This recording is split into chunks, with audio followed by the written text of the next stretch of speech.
শীত উপেক্ষা করে সকাল থেকেই সাবেক প্রধানমন্ত্রী এবং বিএনপি চেয়ারপারসন বেগম খালেদা জিয়া ও শহীদ রাষ্ট্রপতি জিয়াউর রহমানের কবরে শ্রদ্ধা জানাতে আসেন দলের নেতাকর্মী সহ নানা শ্রেণী পেশার মানুষ। বেগম খালেদা জিয়ার সমাধিস্থল রাজধানীর জিয়া উদ্যান থেকে যুক্ত হচ্ছেন শামীম চৌধুরী। শামীম, সমাধিস্থলে কি আজও শ্রদ্ধা জানাতে আসা মানুষের ভিড় আছে? আর কেমন দেখছেন অবস্থা, কি বলছেন আগতরা?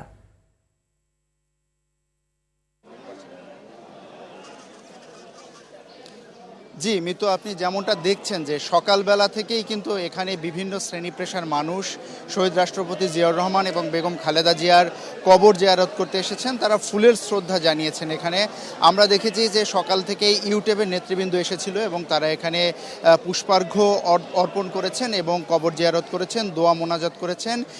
সকাল থেকেই নেতাকর্মী সহ সাধারণ জনতা এখানে আস্তে আস্তে ভিড় করতে শুরু করেছে এবং বেগম খালেদা জিয়া এবং শহীদ রাষ্ট্রপতি জিয়াউর রহমানের মাজার জিয়ারত করেছে। আমরা দেখেছি যে কিছুক্ষণ আগে এখানে বায়রা সম্মিলিত গণতান্ত্রিক জোট এসেছেন, তারা এখানে পুষ্পার্ঘ্য অর্পণ করেছেন। আমরা একজনকে পেয়েছি, আমরা একটু শুনবো তার কাছ থেকে।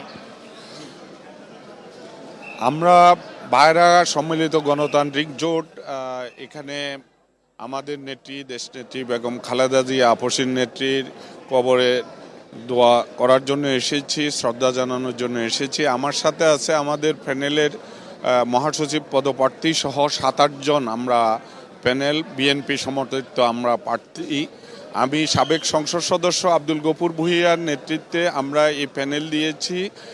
আমার সাথে আছে ছাত্রদলের এককালে তুকুর ছাত্রনেতা, ঢাকা বিশ্ববিদ্যালয়ের আতিকুর রহমান বিশ্বাস সহ আমরা ৭-৮ জন আমরা আজকে আমাদের নেত্রীর আত্মার মাগফিরাত কামনার জন্য আমরা আল্লাহর দরবারে দোয়া করেছি।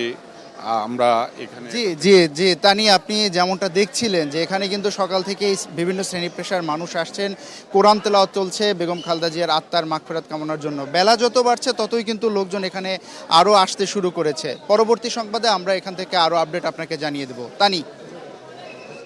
জি, অসংখ্য ধন্যবাদ আপনাকে আমাদের সাথে যুক্ত হওয়ার জন্য।